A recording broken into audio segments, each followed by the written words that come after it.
Good morning and welcome to our next chapter in our chronological Bible study using the Chronological Study Bible. We are now about 1,200 years before Christ in this, and we have come to probably one of the most important, certainly of the first 5 books of the Old Testament, but of the entire Old Testament, in my opinion. And that is chapter 20 of the book of Exodus. We are on, if you have one of our Bibles, we are on page 97. Gosh. And we're at chapter 20, the 10 Commandments. And I would tell you, if you've read this and prepared, and if you haven't, you're going to hear it, I was sort of shocked because we talk about the 10 Commandments and the first Sunday of the month. We rehearse, as it's called, the 10 Commandments every time the first Sunday of the month. And we sort of know those. But what we don't understand is that for about 3 more chapters, God continues to talk to us and to them, adding to the 10 Commandments that were on the tablets that Moses brought down from the mount. What's interesting about that is that this is the longest talk God ever has in all of Holy Scripture. And it's in great detail, and some of it will seem unreasonable to you if you are like me, and some of it will seem extra, and some of it will seem normal. One of the things you'll understand about this as we go through it, look for, is this is the basis for many of the laws that we still have in our court system today. In different terms maybe, but you'll start to recognize certain phrases. That's why we're going to go over it in pretty much detail. Now, the first part of it in chapter 20, beginning at the first verse through the 17th verse, are what we're used to, the 10 Commandments. And God spake all these words. I am the Lord your God, who brought you out of Egypt, out of the land of slavery. You shall have no other gods before me. You shall not make for yourself any image in the form of anything in heaven above, or in the earth beneath, or in the waters below. You shall not bow down to them or worship them. So stop. This goes back to all of these mythological Greek gods, Poseidon, under the waters, all out. O-U-T, out. Not going to do those. And then it says, and then this is interesting. For I, the Lord your God, am a jealous God. Now, this is where you get into one of those long discussions that I tend to go off on, and I'm not going to spend a lot of time with it. But jealousy, let me say this as I've said it before, jealousy is one of those attributes that are human attributes. Why would God, the creator of all, perfect in every way, have the human attribute of jealousy? Why would that happen? Why would he need to tell people, I am a jealous God? So I kind of got into a little, not an argument, but a disagreement with the bishop when he was last here, and he taught this, and about some of this. Not an argument, I wouldn't be dumb enough to do that, but I did say, I did have some questions, and he answered one, although I didn't think, he said, I know my answer wasn't satisfactory to you. And I said, no, sir, it was not. And his wife was even involved in this conversation. But I think one of the things that we have to do as Christians and humans is, I think it's a good thing to question. I don't think it's good to just flat say, okay, we should follow and do what God says, but it's all right to question what we learn and what we read. Because if we don't know the little parts that make up the whole Bible. And also we can make up our own answers to the questions that we have. So I did ask the bishop that question. Why would God be, I asked him this week, why would God be a jealous God? And he said, I think you have it backwards, Father. You hear that accent, you know. I think you have it backwards, Father. He said, we have not human traits, we have godly traits. And one of God's traits was that thou shalt not have no other God before him, that he is a jealous God. And we have adopted his traits. So what I've been trying to do all this time is ask, why would God take on a human trait? No, that's not the question. The question is, how did we get God's traits? So that tells me that God's traits are good traits, not bad traits, in and of what he's trying to do here. And what is he trying to do in these 10 Commandments and all that follows? He's trying to ensure that we live a, quote, godly Christian walk of life. So he's trying to box us in. He's trying to make sure that's how we are. So he says, for I am a jealous God. Lord your God, I'm a jealous God, punishing the children for the sin of the parents to the third and fourth generation of those who hate me. Of those who hate me. So he's saying, if you have a God that is not me, that means that you hate me, and if you hate me, I'm going to punish you. Well, that makes more sense. That makes more sense. But showing love to 1,000 generations, these are God's words, 1,000 generations of those who love me and keep my commandments. You shall not misuse the name of the Lord your God, for the Lord will not hold anyone guiltless who misuses his name. Remember the Sabbath day by keeping it holy. 6 days you shall labor and do all your work. We talked about this just recently, just last week or two. But the seventh day is a Sabbath to the Lord your God. On it you shall not do any work, neither you nor your son or daughter, nor your male or female servants, nor your animals, nor in any foreigner residing in your towns. For in 6 days the Lord made the heavens and the earth, and all that is in them, but he rested on the seventh day. Therefore the Lord blessed the Sabbath day and made it holy. Remember we talked about that. Remember we talked about the blue laws that used to be in Texas, where you couldn't do anything on Sunday. Then they made the blue laws till noon, and now there are none. You can do whatever you want all the time. So I looked at, cross-referenced that up, interestingly enough, about the Sabbath. And let me get to this. It said, as Lord of the Sabbath, Jesus was Lord of the Sabbath. Did Jesus change the rules? So in Luke 6, verse 2, Jesus is the Lord of the Sabbath. One Sabbath, Jesus was going through the grain fields, and his disciples began to pick some bread. He had heads of grain, rubbed them in their hands, and eat the kernels. Some of the Pharisees asked, why are you doing what is unlawful on the Sabbath? Jesus answered them, have you never read what David did when he and his companions were hungry? He entered the house of God. Now this is God, Jesus quoting the Old Testament. The house of God, and taking the consecrated bread, he ate what is lawful only for priests to eat. He also gave some to his companions. Then Jesus said to them, the Son of Man is the Lord of the Sabbath. And so it says, as Lord of the Sabbath, that Jesus changed the rules that God made during the 10 Commandments. The answer here is no, but he insisted that some values were being ignored. The Pharisees were so particular about non-essentials. That word is the Greek word adiaphora, you've heard me use. Non-essential things. They were so particular about non-essentials that they failed to see the deeper truths. Minimal food preparation on the Sabbath did not offend God. Doing good on the Sabbath did not violate the spirit of the law. Ultimately, Jesus offered himself as the central overriding principle. The Lord of the Sabbath was qualified to say what honored God and what did not.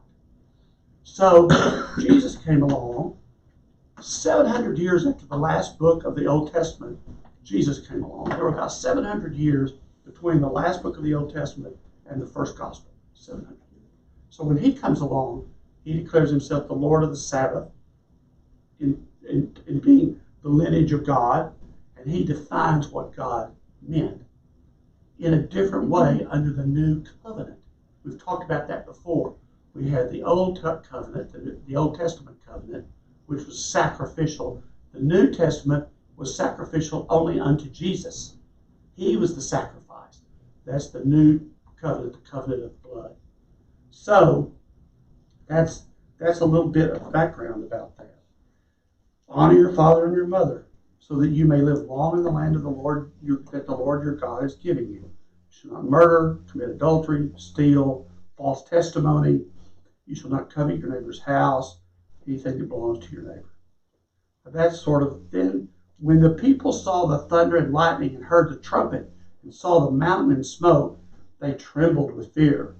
They stayed at a distance and said to Moses, "Speak to us yourself, and we will listen. But do not have God speak to us, or we will die."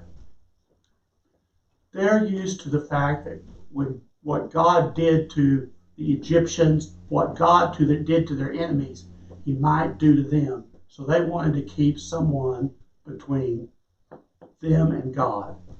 What was this the beginning of? Right here in this verse. What was this beginning of? Getting an attorney. No, the priesthood. The church. Sort of. Priesthood. Yes. And more specifically, The Priest. the priesthood. Yes. This was there is something between God and the people, not in reality of I'm between you, but they wanted someone to speak to them and not have to hear God's voice to them directly. Because they had seen what God had done to people, and they were fearful. Yeah. Interesting. Let God kill Moses. He killed a lot of people. Moses said to the people, "Do not be afraid. God has come to test you so that the fear of God will be with you to keep you from sinning." A minute ago I said he puts this box around us to help us. He makes what does Jesus says? The gate is narrow. Remember he said the gate is narrow? Same thing. And then he said, the people remained at a distance while Moses approached a thick darkness where God was. Then the Lord said to Moses, "Tell the Israelites this." Now this is God continuing to do all this talking. "Tell the Israelites this. You have seen for yourselves that I have spoken to you from heaven. Do not make any gods to be alongside me. Do not make for yourself gods of silver or gods of gold. Make an altar of earth for me and sacrifice on it your burnt offerings and fellowship offerings, your sheep and goats and your cattle. Wherever I cause my name to be honored, I will come to you and bless you. If you make an altar of stones for me, do not build it with the dressed stones, for you will defile it if you use a tool on it. And do not go up to my altar on steps, or your private parts may be exposed." That was a practical matter. They just didn't have the same kind of clothing we have. They didn't wear the same kind of clothing.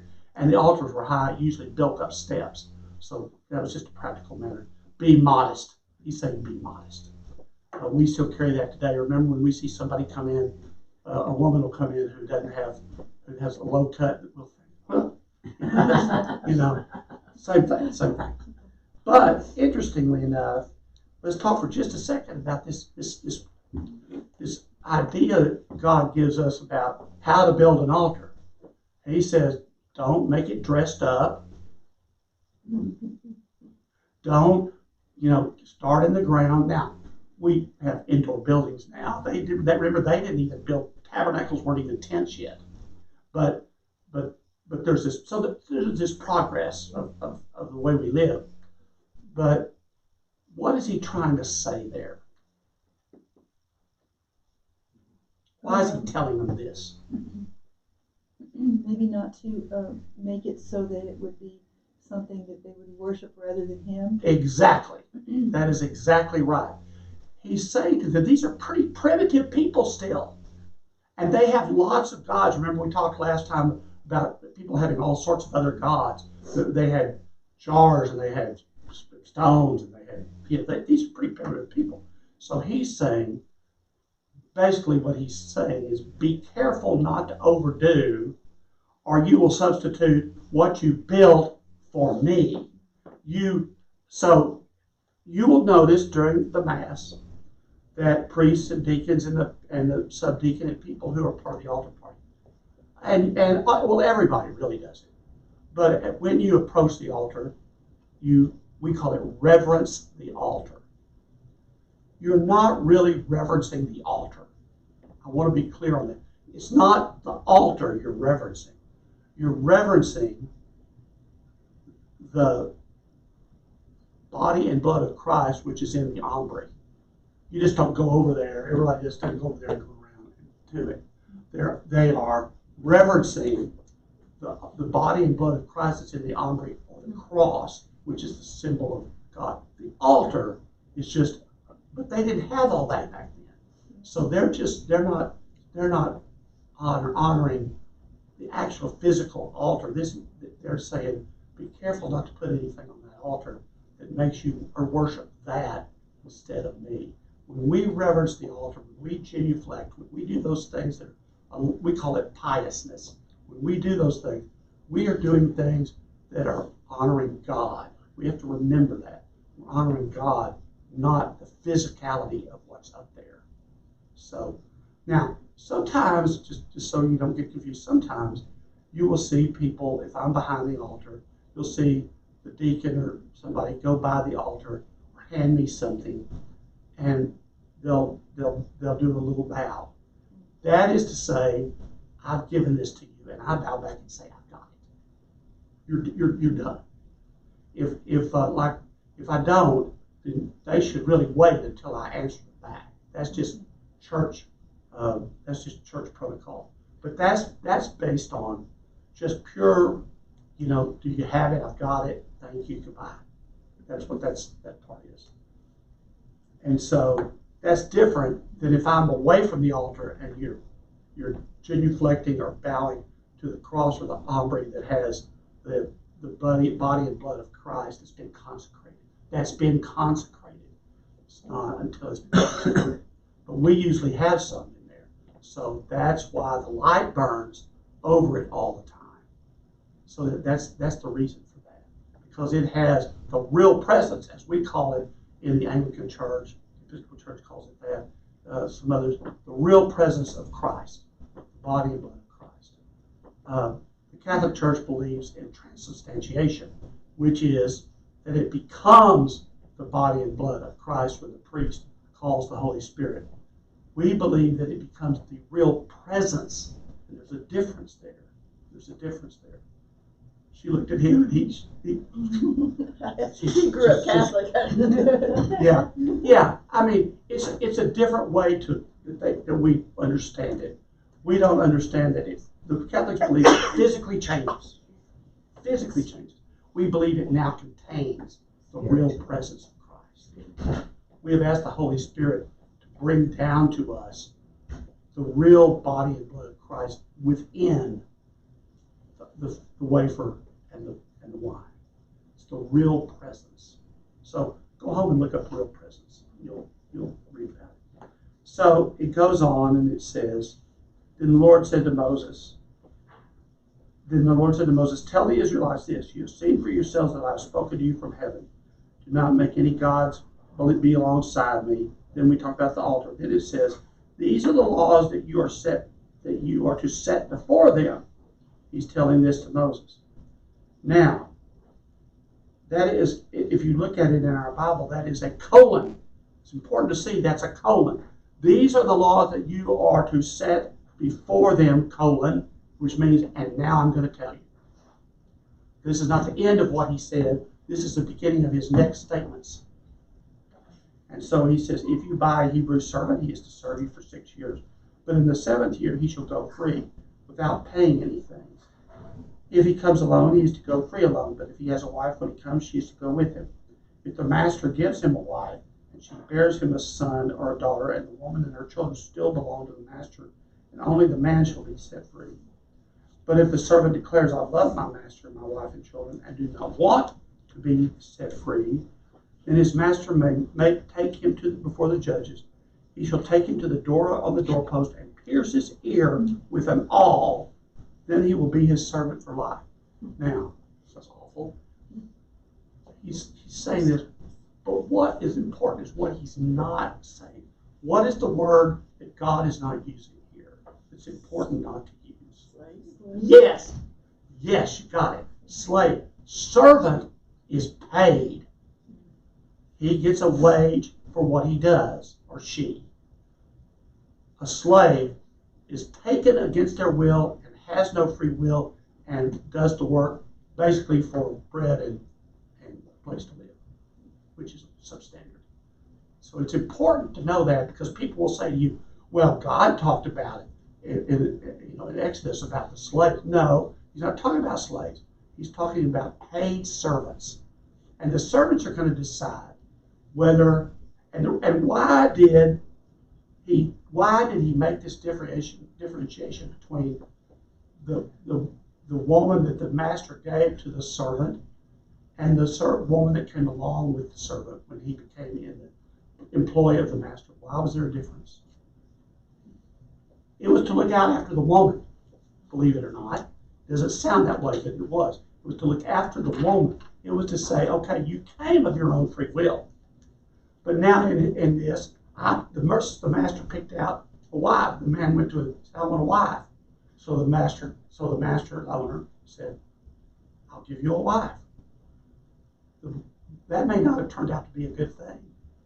So this way, God has provided that the woman does not have to go with her husband unless she wants to go. It's a good thing. It's a good thing. We should have such a thing. If a man sells his daughter as a servant, she is not to go free as male servants do. If she does not please the master who has selected her for himself, if he must let her be redeemed. He has no right to sell her to foreigners because he has broken faith with her. No right to sell her to foreigners. What would that be talking about? Something that we talk about. More slavery, Interracial. Interracial work. Interracial marriage. And then he says, if he selects her for his son, he must grant her the rights of a daughter. She is his real daughter then. If he marries another woman, he must not deprive the first one of her food, clothing, and marital rights. And this is one of those phrases in the Bible that Mormons use. By the way, this little phrase. You have to they pick and choose cafeteria Christianity sort of a thing. But they pick this little phrase. If he selects her if he marries another woman, he must not deprive the first one of her food, clothing, or marital rights. If he does not provide her with these three things, she is to go free without any payment of money. Kind of cheap, but whatever. Then personal injuries, he talks about personal injuries. This is God. Anyone who strikes a person with a fatal blow is to be put to death. However, if it is not done intentionally, but God lets it happen, they are to flee to a place that I will designate. But if anyone schemes and kills someone deliberately, premeditated murder, that's what we're talking about there, that person is to be taken from my altar and put to death. This is what proponents of the death penalty use now, and it's still in court to this day. Anyone who attacks their father or mother is to be put to death. He's already said, honor thy father and thy mother. Now here comes the penalty. Anyone who kidnaps someone is to be put to death, whether the victim has been sold or is still in the kidnapper's possession. Anyone who curses their father or mother is to be put to death. If people quarrel and one person hits another with a stone or with their fist, this is God. This is very detailed now. God is talking in detail. Think about that. This is not some big sweeping thing. These are little details. If people quarrel and one person hits another with a stone or with their fist, the victim does not die but is confined to bed, the one who struck the blow will not be held liable if the other can get up and walk around outside with a staff. However, the guilty party must pay with the injured person for any loss of time and see that the victim is completely healed. What do they call it in court now? Damages. Damages. The basis for damages. Right here in Exodus. And then, if anyone who beats their male or female slave with a rod must be punished. The slave dies as a direct result, but they are not to be punished if the slave recovers after a day or two, since the slave is their property. Now they're using slave now. They're not using. If people are fighting and hit a pregnant woman and she gives birth prematurely, but there is no serious injury, the offender must be fined whatever the woman's husband demands and the court allows. Damages. But if there is serious injury, you are to take life for life, eye for eye, tooth for tooth, hand for hand, foot for foot, burn for burn, wound for wound, bruise for bruise. So there we have that part of the law today. An owner who hits a male or female slave in the eye and destroys it must let the slave go free to compensate for the eye. Now my question when I read that was, and maybe you thought this, okay, you don't have one eye and you're let free. What are you going to do for a living? You've been let free, that's great. But how are you going to make a living? You'd think it would say he would be on the payroll of this person forever until death. An owner who knocks out the tooth, an owner who knocks out the tooth of a male or female slave must let the slave go free to compensate for the tooth. If a bull, this is fascinating about this bull story now. I didn't mean it that way. Anyway, if a bull gores a man or woman to death, the bull is to be stoned to death, and its meat must not be eaten because it's sinful. But the owner of the bull will not be held responsible. If, however, the bull has had a habit of goring and the owner has been warned but has not kept it pinned up and it kills a man or woman, the bull is to be stoned and its owner is also to be put to death. However, if payment is demanded, the owner may redeem his life by the payment of whatever is demanded. This law also applies if the bull gores a son or a daughter. If the bull gores a male or female slave, the owner must pay 30 shekels of silver to the master of the slave, and the bull is to be stoned to death. So I just want to go back there a little bit. If the bull has the habit of goring and the owner has been warned but has not kept it pinned up, it kills a man or woman, the owner also is to be put to death. So it's kind of like it's like in Texas they have it called the 3-strike rule. Familiar with that? Felony. You do it once, this happens. Driving while intoxicated. If you do it once, it's one thing, you pay a fine. Do it twice, you pay a fine, and you do this. If you do it 3 times, you go to prison. 3-strike rule. That's what he's putting out here. He's putting out and saying, if you know this is dangerous and you let it happen, not only the bull, but you are also responsible for this. And then it says, if anyone uncovers a pit or digs one and fails to cover it, and an ox or a donkey falls into it, the one who opened the pit must pay the owner for the loss and take the dead animal in exchange. If anyone's bull injures someone else's bull and it dies, the 2 parties are to sell the live one and divide both the money and the dead one equally. However, if it was known that the bull had the habit of goring, yet the owner did not keep it pinned up, the owner must pay an animal for animal and take the dead animal in exchange. So he's very heavy on what you know to be wrong and did you do something to prevent it. That's sort of where I read in all of this. No matter what it was about, slaves or whether it was people getting hurt or whether it was animals or whatever, it's, what did you know and did you try to stop it from happening? If anyone, then it goes on from here in chapter 22 to protection of property. Whoever steals an ox or a sheep or slaughters it or sells it must pay back 5 head of cattle for the ox and 4 sheep for the sheep. The ox is more valuable than the sheep is there. If a thief is caught breaking in at night and is struck a fatal blow, the defender is not guilty of bloodshed. But if it happens after sunrise, the defender is guilty of bloodshed. What's that the precursor to? Texas has the law. If someone comes across your threshold, what? The castle doctrine. In other words, they think, just like in some places it says, if you can run, you're supposed to run and not fire your gun. That's one of the things. Get out of your own house. Get out of your own house. Yeah. But Duty to retreat. Yeah, but if it says if you have a chance, so they're saying at night and you don't know and you kill, you're not responsible. But if you know and you can see and you can do something else, you ought to go and come back another day. If the thief is caught breaking in, so we talked about that. Anyone who steals must certainly make restitution. But if they have nothing, they must be sold. But if they have nothing, they must be sold to pay for their threat. Who must be sold? The person. Yeah. So the wages of theft is slavery. I wonder if we had that today, if the theft situation would cut down a lot more. Just wonder. Yeah, it would. If a stolen animal is found alive in their possession, whether a donkey or a sheep or an ox, they must pay back double. If anyone grazes their livestock in the field or vineyard and lets them stray and they graze in someone else's field, the offender must make restitution from the best of their own field or vineyard. From the best of their own field or vineyard. If a fire breaks out and spreads into thorn bushes so that it burns shocks of grain or standing grain or the whole field, the one who started the fire must make restitution. All right out of our laws now, right? I mean, this was the basis. If anyone gives a neighbor silver or goods for safekeeping, and they are stolen from the neighbor's house, the thief, if caught, must pay back double. But if the thief is not found, the owner of the house must appear before the judges, and they must determine whether the owner of the house had laid hands on the other person's property.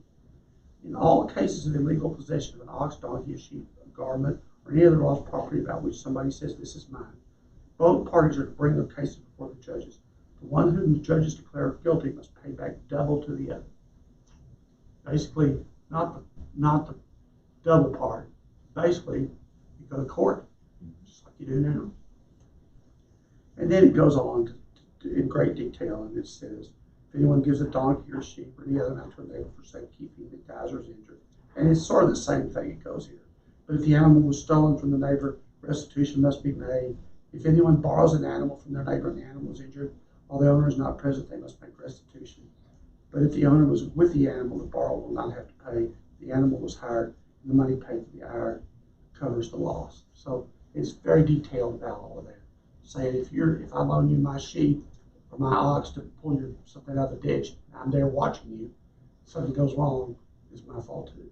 I didn't protect my own interest. Then you go down here, down at the bottom of the page, social responsibility. It says, if someone seduces a virgin who is not placed to be married and sleeps with her, he must pay the bride price, and she shall be his wife. Now, in England, and you've heard me talk a lot about those Regency books I read. In England, what would happen is, if you were with someone, if you were a man or a woman, and you were with someone in a compromising position, which could mean just being alone with them without a chaperone in those days, Victorian England, Regency England. If you were caught with them in the library of the grand house during a house party and there was nobody else in there, that was good enough that you had to marry them. Or if you were caught kissing them, or you were doing anything that was not proper and not chaperoned, you were caught kissing them. You were caught, you had to marry them. They were compromised, and you were caught marrying them. That's why mothers in those stories would try to arrange it for their daughters to be caught with an earl or a duke or someone, so they would have to marry their daughter. It was a big deal. It was a commonplace practice. So those men would be very careful not to be alone with somebody, because, that's why those men stuck with two groups of women when they weren't married. Who were the two groups of women? This is maybe in the Bible. It might later, I don't know. But two groups of women: prostitutes and widows, because widows did not have to be Married off. well, they did not have to be married off, and they did not have to be chaperoned. They could do what they want. They just didn't do it out of good sense out in public. I mean, where people knew it, but they did sort of. But widows had a free pass, sort of. So gives you hope, some of you. And then it says, do not allow a sorceress to live. Welcome to New England and the burning of witches. Welcome to that. If anyone has sexual relations with an animal, is to be put to death. Then whoever sacrifices to any god other than the Lord must be destroyed. And then this interesting one, in chapter 22, verse 21. Do not mistreat or oppress a foreigner, for you were foreigners in Egypt, he's saying to the Israelites. So, does that apply to us? Do not, because at one time our families were foreigners to this country. In other words, we're all foreigners. So do not mistreat another foreigner. That's what God's saying here. Now, it is whatever it says. It says, if you do and they cry out to me, I will certainly hear their cry. My anger will be aroused and I will kill you with the sword. Your wives will become widows and your children fatherless. If you lend money to one of my people among you who is needy, do not treat it like a business deal, charge no interest. If you take your neighbor's cloak as a pledge, return it by sunset, because that cloak is only the covering your neighbor has. What else can they sleep in? When they cry out to me, I will hear them, for I am compassionate. So if you take a cloak as a pledge, an interest, I'm going to take this cloak and I'm going to loan you money. If you do that and you give it to them before dark because they need to be protected from the night. And if you don't, then God will be mad. Because if they're in a position where they need to borrow money, they probably don't have anything else to wear. Now this is back in those days, that may not be the way it is now. But think about people who go to pawn shops and pawn something that they really need, but they need to eat more. So, there's all sorts of interpretations of this in today's world. And then it says, do not blaspheme God or curse the ruler of your people. Do not hold back offerings from your granaries or your vats. You must give me the firstborn of your sons. Do the same with your cattle and your sheep. Let them stay with their mothers for 7 days. Give them to me on the 8th day. You are to be my holy people. So do not eat the meat of an animal torn by wild beasts. Throw it to the dogs. Then we get to chapter 23. Laws of justice and mercy. Do not spread false reports. Do not help a guilty person by being a malicious witness. Do not follow the crowd in doing wrong. Remember what your mother said. Just because they jump off the cliff, are you going to jump off the cliff too? Maybe. No. No. Do not follow the crowd in doing wrong. When you give testimony in a lawsuit, this is God. When you give testimony in a lawsuit, do not pervert justice by siding with the crowd, and do not show favoritism to a poor person in a lawsuit. In other words, tell it straight. Good, bad, or otherwise, to the people involved, tell the truth. If you come across your enemy's ox or donkey wandering off, be sure to return it. If you see the donkey of someone who hates you falling down under his load, do not leave it there. Be sure to help them with it. No matter if they are your enemy, you're to stop and give aid. Do not deny justice to your poor people in their lawsuits. Have nothing to do with a false charge, and do not put an innocent or honest person to death, for I will not acquit the guilty. That's the person who does the doing.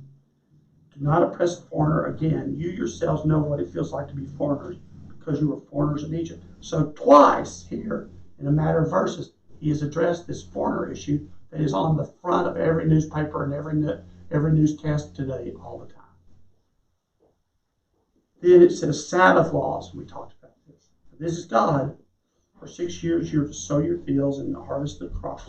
During the 7th year, let the land lie unplowed and unused. And the poor among your people may get food from it, and the wild animals may eat what is left. Do the same with your vineyards and your olive grove. 6 days do your work, but on the 7th day do not work, so that your ox and your donkeys may rest, and so that the slave born in your household and the foreigner living among you may be refreshed. Isn't that interesting? We think when he says on the 7th day you are to rest, it's all about us. But what God's saying is, give your employees, let's use our terms today, give your employees, give your horses, give your stock, give your laborers, give your people a day to refresh themselves as well. It's not just about you, John. It's about the people that do it. So you could say to a person, let's say you could say to a Johnny Comes, you ought to close on Sunday, except for the necessary work of going to people's houses and bringing in the dead. Everybody else should be off. And you should tell them they're off because you need them to be refreshed. Now, how did we get around that in the world today? You get other days off. But he doesn't say that. He says the Sabbath. He doesn't say Tuesday is as good as Sunday. We have perverted it to say that Tuesday is as good as Sunday. That's not right. You might know that the Amish do not do that. Just as a little point here, we talk about them being overly zealous, overly religious, whatever. They do Sundays, but they do not work, but they don't take off a Sunday, Tuesday or Wednesday or Thursday. They don't switch days out. But that's how we in our commercial society have gotten around the law of God, is by saying, well, you get a day. The important thing is that you get a day of rest, not that it's on Sunday. But God said, remember the Sabbath day and keep it holy. Yep. So we have perverted, in my opinion, and I've been guilty of it, we have perverted the system that God laid down for us. And we don't know what the question, we don't know what the price to pay for that will be. It doesn't say here. So then he goes on to say, be careful to do everything I have said to you. Do not invoke the names of other gods. Do not let them be heard on your lips. Then he continues. God is still talking. This is the longest you'll hear him. 3 times a year you're to celebrate a festival to me. Celebrate the festival of the unleavened bread. No one is do it at the appointed time of the month, for in the month you came out of Egypt. No one is to appear before me empty-handed. Celebrate the festival of harvest with the first fruits of the crops you sow in your field. You sow in your field. This is the planting. And then celebrate the festival of ingathering at the end of the year. That's why we got those hymns that we got a long time ago from the Quakers and from all of those people that were in the Northeast. Now we thank we owe our God for hearts and hands and voices. Those came from these kinds of celebrations.